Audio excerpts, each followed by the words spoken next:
Okay, welcome everyone, and thank you for joining us for our today's webinar. Like what Janice said a while ago, my name is Jeric Matutina, one of the applications engineer here in Maximum Solution Corporation, a gold partner of Autodesk. And here's our agenda for today. So for the next couple of minutes, we're gonna talk the industry context of Autodesk Docs. We will also look at the Autodesk Construction Cloud offering that we have. We will define what Autodesk Docs is, its important, and how you and your collaborators can benefit and improve your coordination workflows. Also, I will tour you on what's inside the Autodesk Docs. And lastly, we have the Q&A portion. So if you have question while I'm presenting, feel free to type in those queries in our chat box and we will try to answer and address that after my presentation. But before we jump into our main topic, let's have a quick poll. Okay, Janice, can you show our first question? Yes, sir. Okay, I'm launching it already. So Okay. yeah, uh, okay. For question one, what is your role in your company? Are you an architect, structural or map engineer, a document manager, foreman, one responsible in the site, or one of the responsible or key person in the site, or are you an executive? So kindly answer that question, please. You can pick at least one only. All right, Janice, can you show the result?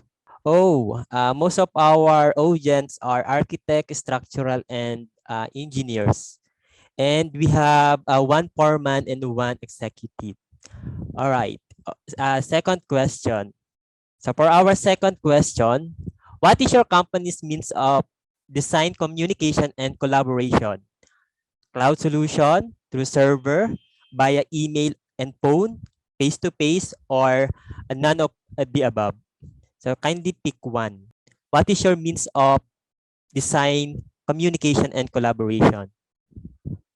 Hmm. Most of you use server as a means of communication or collaboration.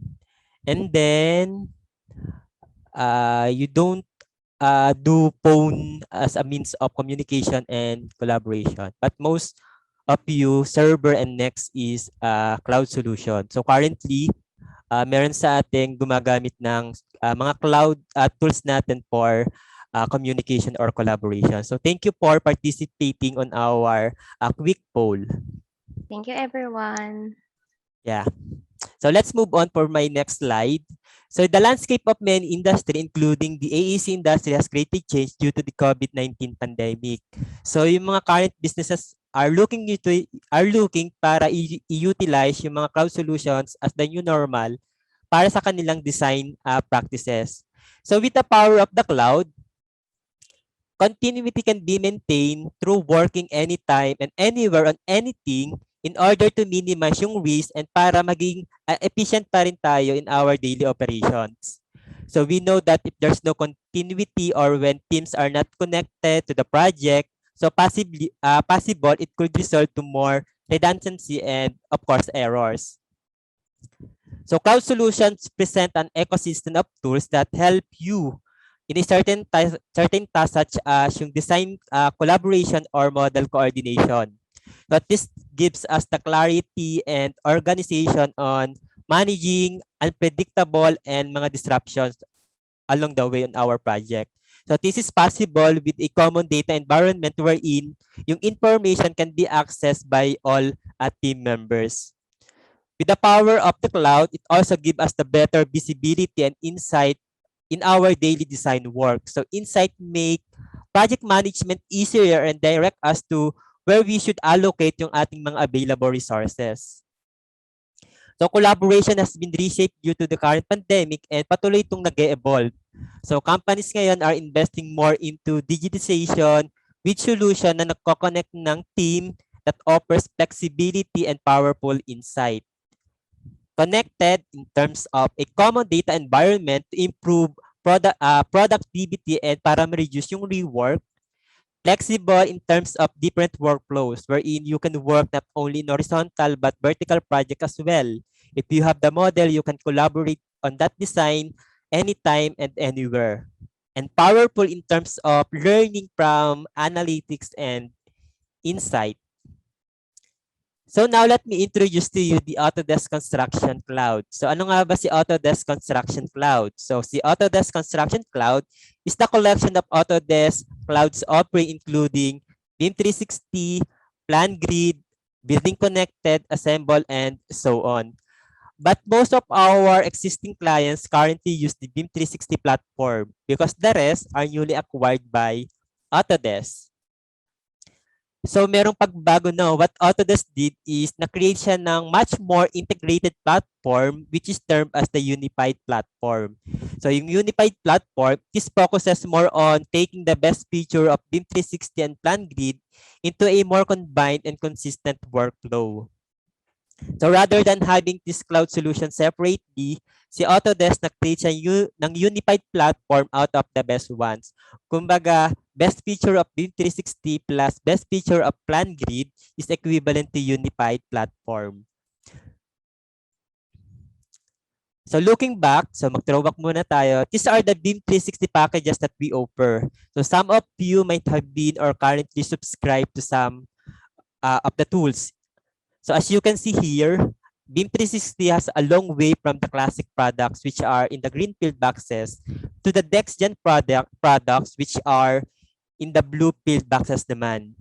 So yung mga classics products natin are Collaboration for Revit, BIM 360 Team, BIM 360 Glue, BIM 360 Layout, and BIM 360 Field.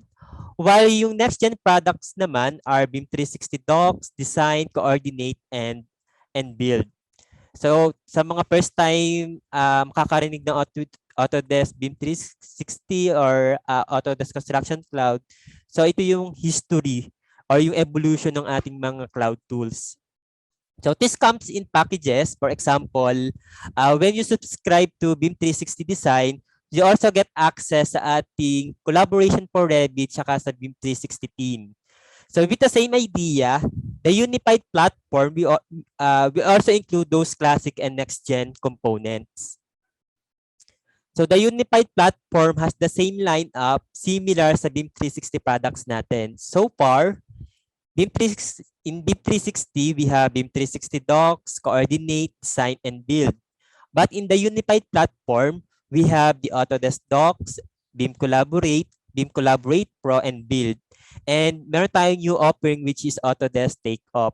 So what are these and what do they include? So si Autodesk Docs is similar sa BIM 360 Docs which is ito ay document management component which give us access sa pag-create ng issues, markups, insight, report, pag-share ng file, meron din ditong file storage and etc. Basically, if you are BIM 360 subscriber, all the similar tools of BIM 360 is meron din kay Autodesk Docs. So si Autodesk BIM Collaborate also includes BIM 360 Coordinate and BIM 360 Glue, which are for class detection and for model coordination. And ang maganda rito, one of the interesting thing is that kapag ka nag-purchase ka ng BIM Collaborate Pro, which is the evolution ng BIM 360 design, it includes everything within BIM Collaborate. So if you are current subscriber of BIM 360 design then, siguro manonotice niya that you have an additional tools for model coordination. So si Autodesk Build, ito ay for build management, for project management, asset and cost management of the unified platform. And yung mga data dito, you can access that if you have PlanGrid Build mobile app, which is itong app na to is for the person na nasa site. So ito yung aming current offering which is Autodesk Takeoff. As the name implies, it is a quantification tools wherein you can do 2D and 3D takeoff of your projects. So these components are not so different and very similar to sa BIM 360 platform, which means that if you have been engaged with BIM 360 before, you will have no problem using the unified platform components. So as you can see on the presentation, kumbaga it is a summary, a table of mga Autodesk unified platform components, and is the more detailed illustration of the features of every component. So for the Autodesk BIM Collaborate Pro, you can do design collaboration and coordination. You can do reviews of the project, visualization. You can also do cloud sharing, for Revit and for Civil 3D and Plant 3D. You can also do model coordination if you purchase BIM Collaborate or BIM Collaborate Pro. For the Autodesk Take-Off, like what I said kanina, you can do quantification for your project. And for Autodesk Build, it's more on management, project management up to project closeout. So how the licensing works pagdating kay unified platform. So medyo i-compare natin siya sa BIM 360 since some of you are using cloud solution. Siguro BIM 360 yung gamit nyo. So for BIM 360, we have the BIM 360 Docs, Coordinate, and Build, which is yung licensing niya is by hub. The only difference is yung BIM 360 Design, which is by your own subscription, wherein yung account admin or project admin can invite members from the third parties without assigning license from his or her own subscription. But pagdating kay unified platform, lahat ng components is via BYOS or by your own subscription. Meaning, if you are the project admin, you can invite third-party subscriber of BIM Collaborate Pro, BIM Collaborate, and Autodesk Docs to join your project without having to assign one of your own subscription. So, yung mga third-party subscriber or let's say subcon, they can provide their own subscription para mag-join sa project. So, with all the happenings sa ating mga cloud tools, what does that mean para sa mga current subscriber? So if you are current subscriber of the AEC or the AEC collection, Architecture, Engineering, and Construction collection, you will have automatic Autodesk Docs. So kung nag-purchase kayo ng AEC collection, automatically, you can access na or meron na kayong license for Autodesk Docs.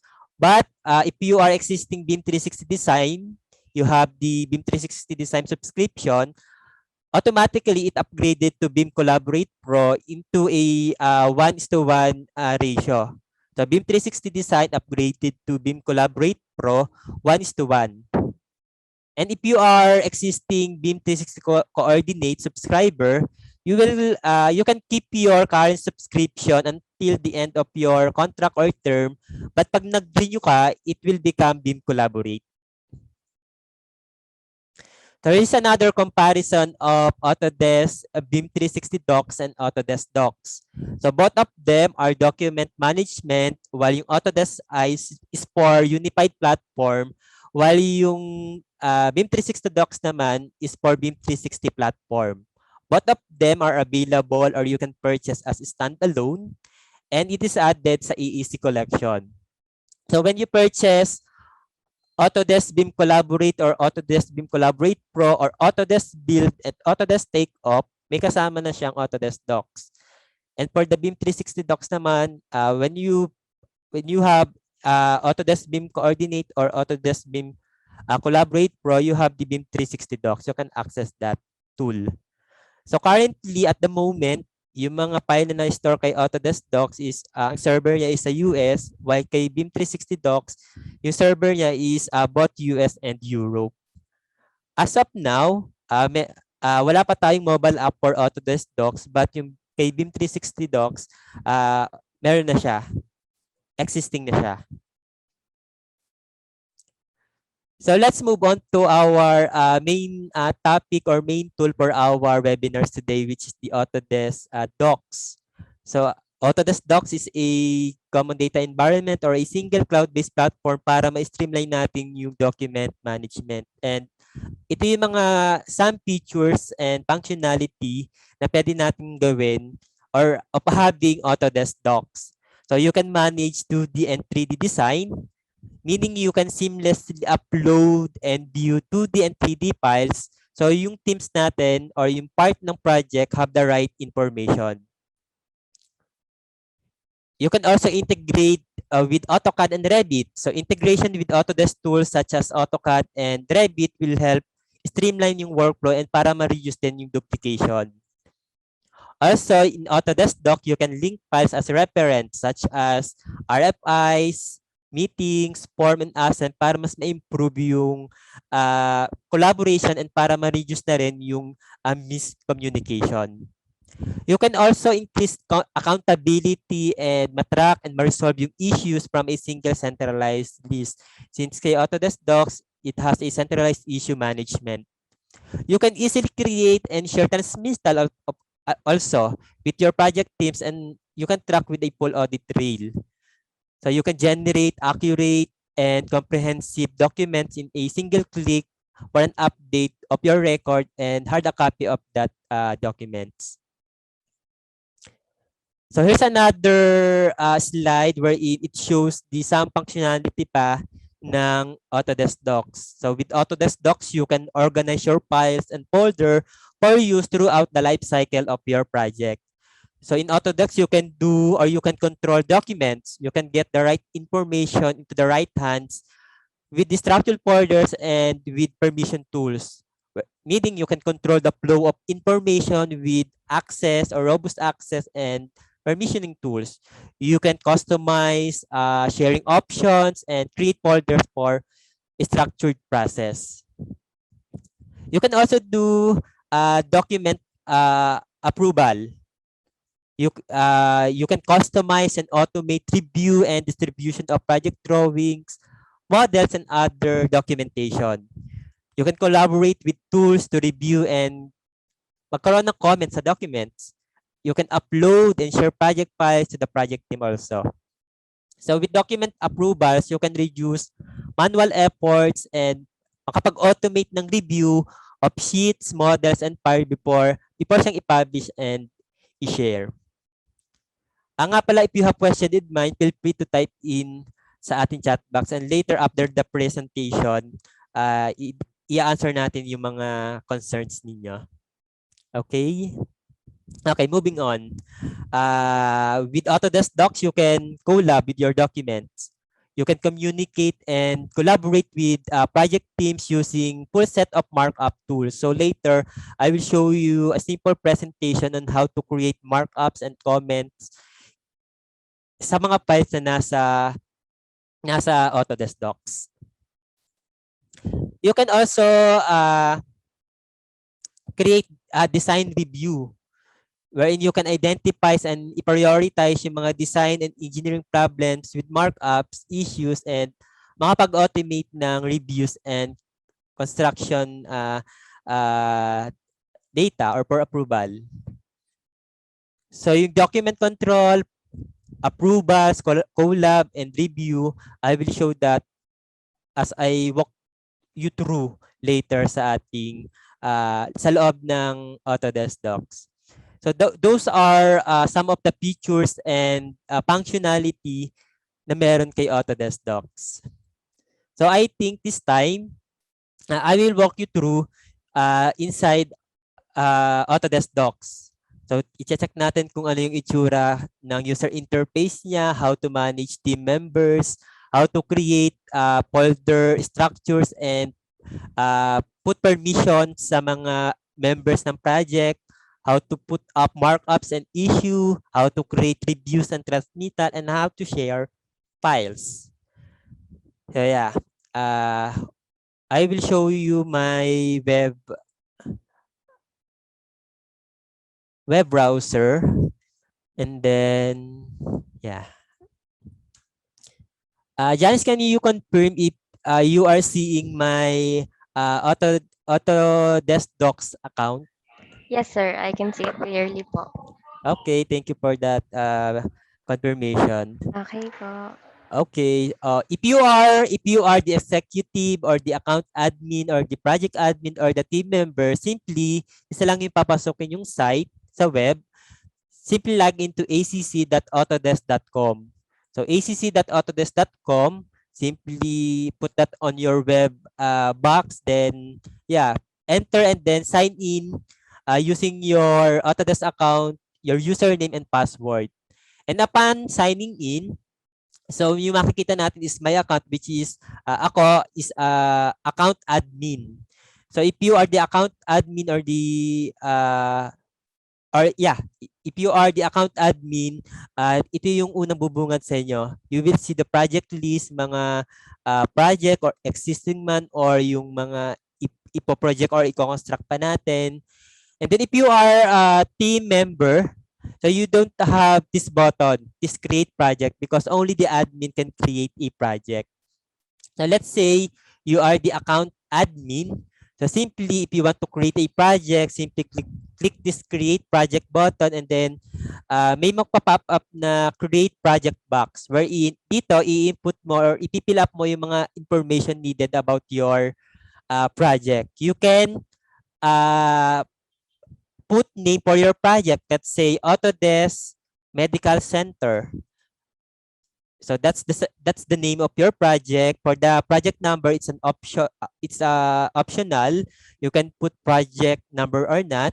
And yeah, you can select kung saan manggagaling na account yung gagawin mong project. You can also describe yung project type nung project. Type ng project. So let's say yung aking Autodesk Medical Center, let's say it's a let's say sabihin natin siyang let's say government building. So this is just for a sample or illustration, but ito depende sa projects nyo. You can select kung ano yung template, but it's also optional. And you can put address of your project, kung saang site or address or place ipo-project or i-construct yung project. You can put manually yung location ng inyong project. You can also indicate kung kailan yung starting date and end date ng construction ng project nyo. Let's say for the starting date, let's say yung starting date is today, September 15, and then it will accomplish or project or target end date ng project, let's say is 2 years, September 15, 2020, 2023. You can also put the value of the project, kung how much yung gagastusin. Let's say for our Autodesk Medical Center, let's say yung ating budget is 20 million. So here meron tayong peso sign. So gamitin natin yung ating peso sign. So yung ating cost of the project is 20 million pesos, and then simply create project. So after clicking the create project, lalabas na siya sa ating project list. After a few seconds, lalabas na sa ating project list. Then dito sa ating project list, let's select the project. And then upon clicking the project or the specific project, then ito yung maging itsura nung user interface. So at the left side, you will see tabs like files, review, transmittal, and so on. Then as you can see on the files tab, we have this for the field and for the project files folder. So yung difference niya is that yung mga files sa folders natin are accessible ng lahat ng members ng ating project. So yung files dito sa for the field are sync sa PlanGrid Build mobile application. So itong for the field is more on para sa mga tao na nasa site. Also, we have another section which is the project files, which is this folder can be used to organize yung files natin that aren't ready for the field. So dito, we can do permissioning sa mga project files folder natin and even sa mga any subfolder para makontrol yung access ng ating mga members. So as we can see, nasa files tab tayo, and then let's say I'm a account admin or project admin, or as a member, you can do uploading of files. You can upload your files from your desktop or from your local drive. Just simply click that upload buttons and then select or puntahan nyo lang yung place kung saan nyo i-upload yung file. Then, like what I said kanina, you can do or create subfolder. As you can see, under project files, we have subfolder. As we can see, we have the folder for the architectural team, electrical, MEP, and structural team. If you want to add more sub folder for this project file, so simply click this three vertical period, then click add subfolder. Yeah, let's say for the manager, we have folder for the manager. Just simply click check and then yung manager folder, lalabas na siya dito. Then, let's say you have the folder now, you can also create additional subfolder. Let's say for the architectural team, you have architectural team 1 and architectural team 2. So you can create additional sub folder for that architectural team folder.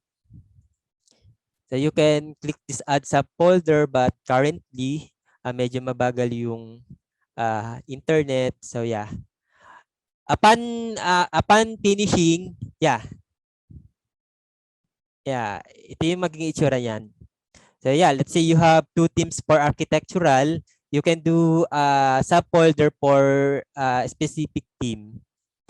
Then, ano yung mga pwede nating gawin sa mga files na kay Autodesk Docs? Let's say I will open this folder and then one of the features na pwede nating gawin sa files na kay Autodesk Docs is comparing the older version and the newer version of the files.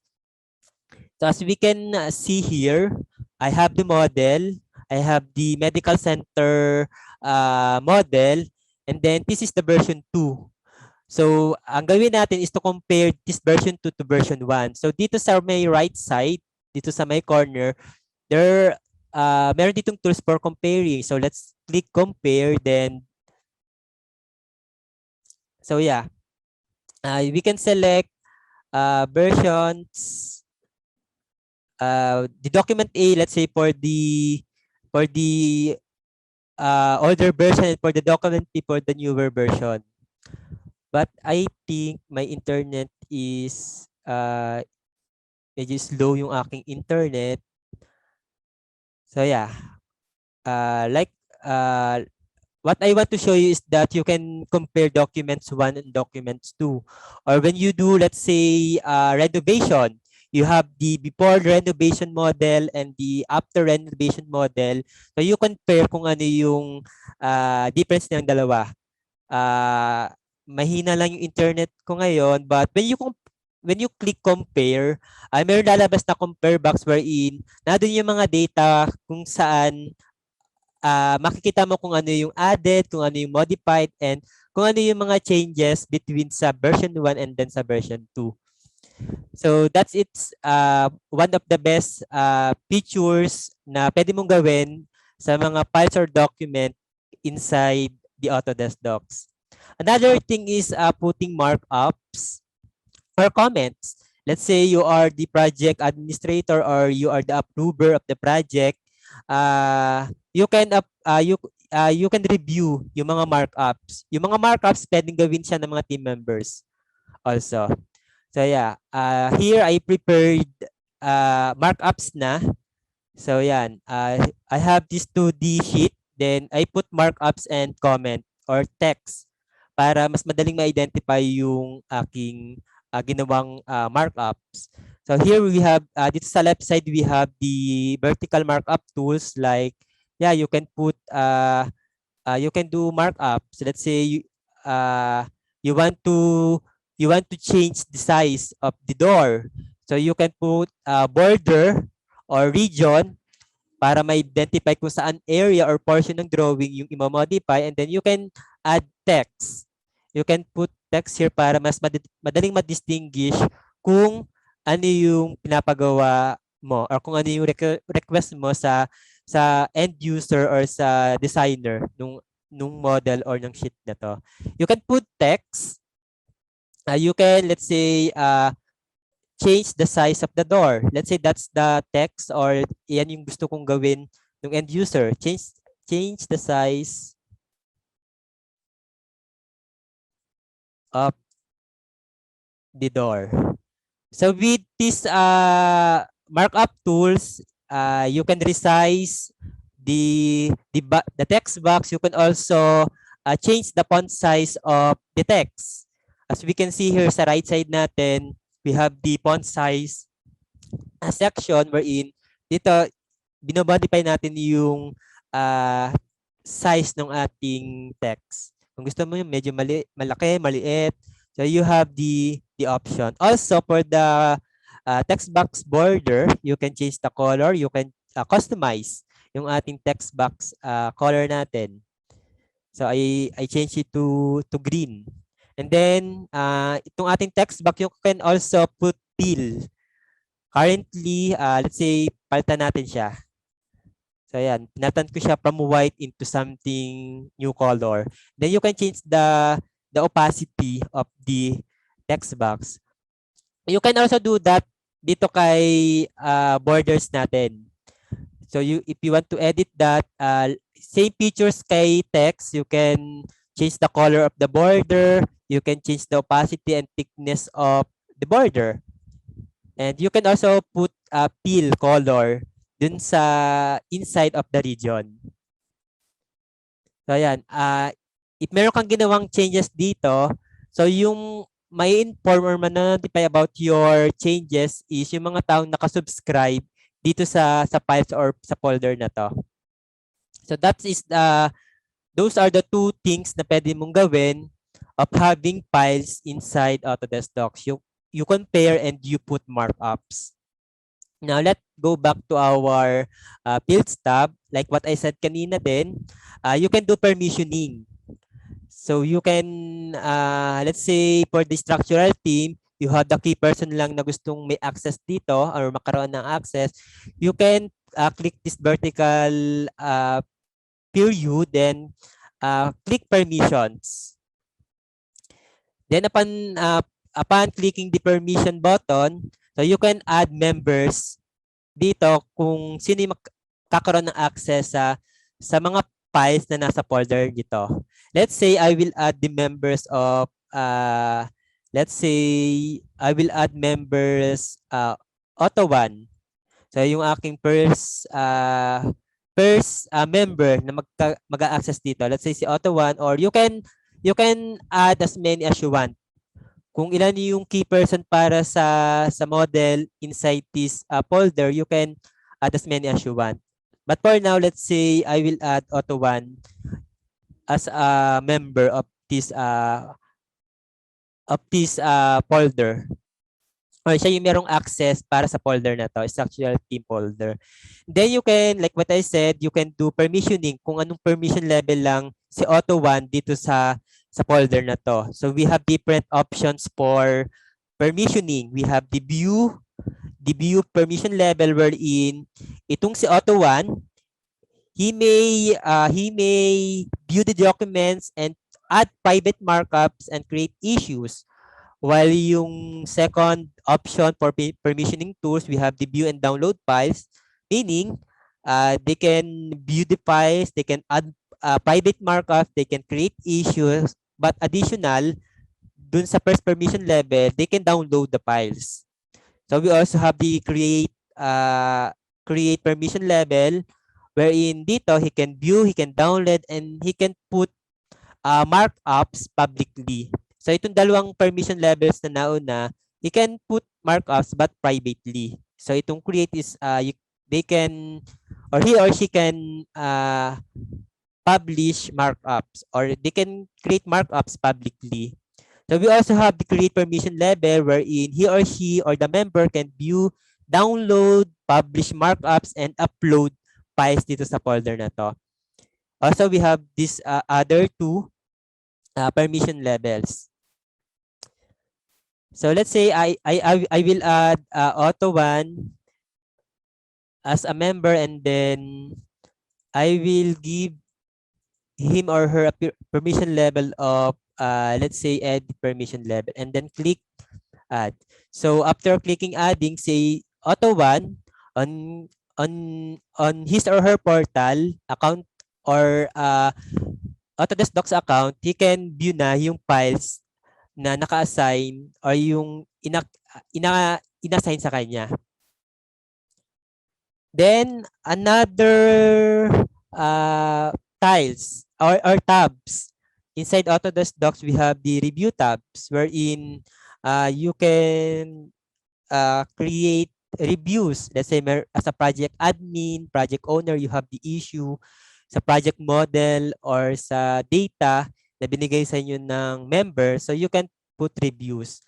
So si project admin or yung admin lang natin yung makapag-create ng views.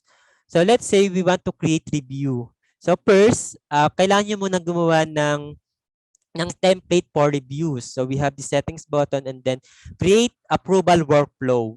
So for the approval workflow, so we have different option for workflow. We have the one-step approval, two-step approval, three-step approval, four-step approval. So ito depende ito sa company.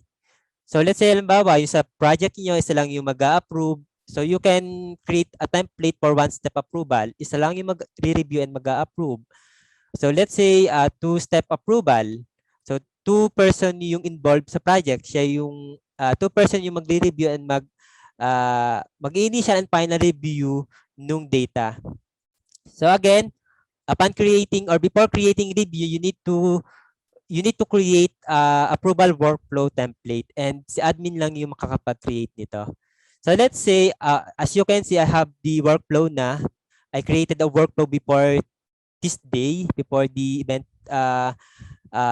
presentation natin. So yeah, reviews tab, then simply click create review. Then select lang natin or punta tayo sa folder or sa files kung saan meron tayong issue. Let's say itong files na to, I want to create a review for that file. So click file, then you can select kung ano yung approval workflow na gagamitin mo. For that file, ano ba siya? Isa lang, dalawa, or tatlo yung mag-a-approve. Let's say it is a two-step approval. Then you can put review name kung ano yung identification nung files na. Let's say for this drawing, I can see a sheet wherein wala siyang laman sa loob. Kung mapansin natin dito, medyo maliit lang siya, but meron siyang title block, but walang model or any documents inside the title block. So let's say, para mas madaling ma-identify yung for review, let's say I will create a review name as no model inside title block. Then simply click submit. So yung key person sa initial review and final review, for the ano siya, sineset up siya upon creating the template. So simply click submit, and then once you submit it, yung mga key person or yung mag-a-approve, manonotify siya via email. So as you can see, I prepared yung mga for reviews dito, and then yung iba dito is closed na review na ng approver, and currently meron pang isang for review which is why itong first for review na to is open pa siya, meaning hindi pa nare-review ni approver yung sinet ko sa kanyang for review. For the review, you can also set up kung kailan at hanggang kailan yung pag-review na gagawin ng approver or reviewer. So you can also do or create transmittal. For the transmittal, yeah. So simply click create transmittal, then pasok lang kayo kung saang folder naka-store yung inyong transmittal or let's say documents, then simply click create, and then yeah, you can change this title. So mas maganda kung ano mas maganda for the title of the transmittal is naka-base siya or naka-reference siya so what inside of the transmittal. So ito depende na sa project, and for the recipients, pipili ka dito kung sino yung recipient nung transmittal. Let's say for the Autodesk 2. For the recipient of transmittal, you have two options then. for the permission, so we have this can see all recipients and recipients can all see themselves. So yung recipient ng ating transmittal, kahit lang tao yun na no.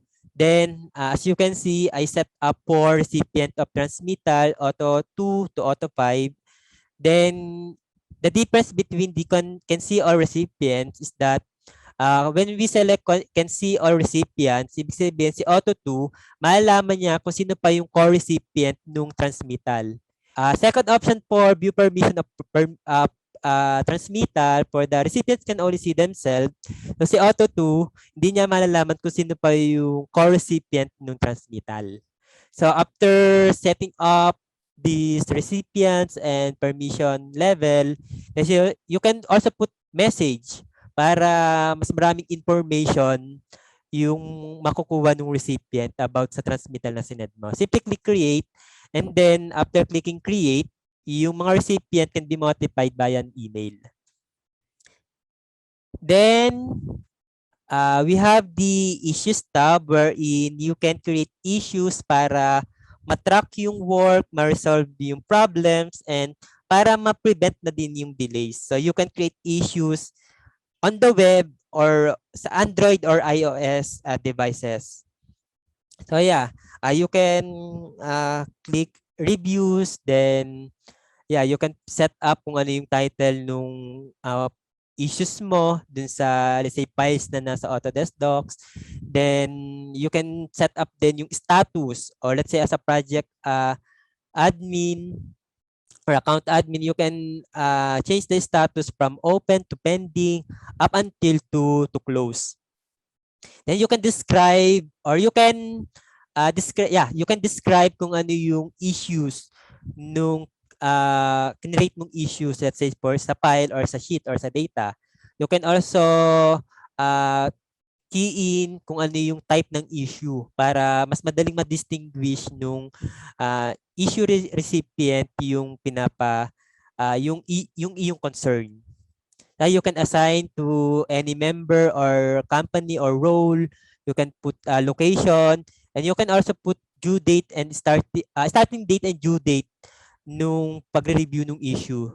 You can also create root cause nung issue, then click create. Then after clicking create, the recipient can be notified via an email. So you can also do reporting. So we have this report tools that provides a central location para mag-create, configure, and mag-create ng schedule. So yung pag-create ng reports, only administrators can do that. Only administrator can create reports. So when we click let's say I'm an administrator, I will click create report, and then I will select a template nung aking gagawing report, let's say issue detail. Then I will fill up this information. As you can see, we have the box for the title, the file format nung ma-generate nating report, and we can filter then kung ano yung gusto nating makita sa data. We can, let's say, yung starting date, and then let's say for the next 7 days, kung ano yung mangyayari sa ating project. Then simply click run report, then yeah, you have the option na kung yung ganitong setup is gagamitin mo po ulit in the future for creating or generating report. So you have the option to retain yung settings na ginawa mo for generating report, or you can click no, para ibig sabihin ibang settings yung gagamitin mo for generating report in the future. So simply click run report, when you click run report, meron siyang lalabas or na pwedeng files na pwedeng ma-download as PDF, since PDF yung file format natin.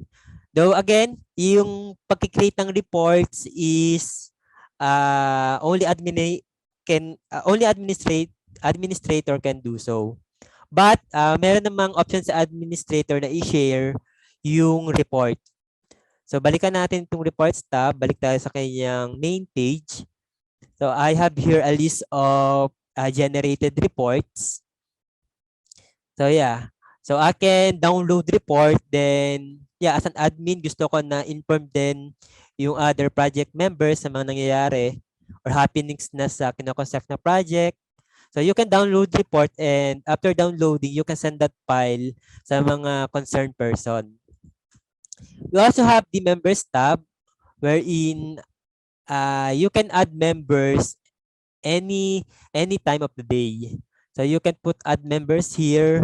You can you can you need to have their autonomous account, their email address. You can set up kung saang company siya, and then you can also put permission or yung role niya dito sa project natin. Siya ba ay architect, construction manager, engineer, estimator, or an executive? So yeah. So yung adding members, I think I add members dito sa files tab, but you can also add members then at first. So let's say before uploading any files, you can go to members na lang din to add members of the project. So either way, pwedeng gawin. Then I think that it's for a simple walkthrough kay Autodesk Docs. So again, if you have a question, feel free to type in na sa ating chat box, and we will answer that after my presentation. But now, let's go back to my slide. So yeah, just to wrap up or to summarize, so cloud-based collaboration tools are enabling design teams to work in a new ways pagdating sa ating mga BIM projects. So by centralizing project data in the cloud, so yung industry natin, or if you are part of the ACE industry, you can accelerate your design delivery by enabling your teams in multiple offices, even on different continents, to concurrently work on shared models.